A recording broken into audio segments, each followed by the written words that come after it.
Ìdùnnú ṣubú layọ̀.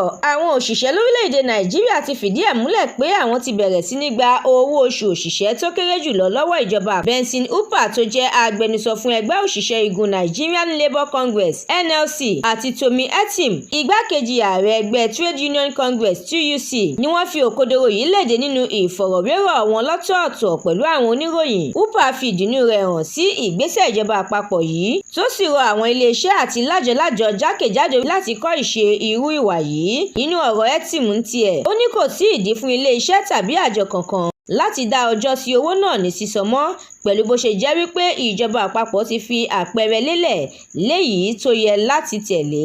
Gẹ́gẹ́ bí ohun tí òṣìṣẹ́ ìjọba kan ní ọ́fíìsì olórí àwọn òṣìṣẹ́ tó bá àwọn oníròyìn sọ, ó fìdí ẹ̀ múlẹ̀ pé lóòótọ́ làwọn ti ń gba owó oṣù òṣìṣẹ́ tó kéré jùlọ ọ̀hún fún ti oṣù kẹsàn-án, eléyìí tí ìjọba àti àwọn òṣìṣẹ́ fi ẹnu kò sí. Nǹkan bíi aago 2 ọ̀sán ọjọ́ Àlàmísì ni òun rí àtẹ̀jíṣẹ́ owó tòun gbà, tó sì fìdí ẹ̀ múlẹ̀ pé àwọn àjẹsílẹ̀ eléyìí tó wà nílẹ̀ láti ìgbà tí ìjọba ti kéde owó oṣù òṣìṣẹ́ tó kéré jùlọ làwọn ń retí báyìí. Bẹ́ẹ̀ làwọn kan ní àwọn gba 40 lé lórí owó oṣù tàwọn, léyìí tó túmọ̀ sí pé wọ́n ti ń rí àjẹsílẹ̀ tàtẹ̀yìnwá gbà ní tiwọn nìyẹn. Ìròyìn yìí àtàwọn ìròyìn míì lẹ́ ó jẹ́ láǹfààní tí ẹ bá darapọ̀ mọ́ The Matrix lórí Facebook, Instagram, TikTok, YouTube àti X. Àdúràmọ́mi Balógun ló ṣòǹgbùfọ̀ ìròyìn yìí.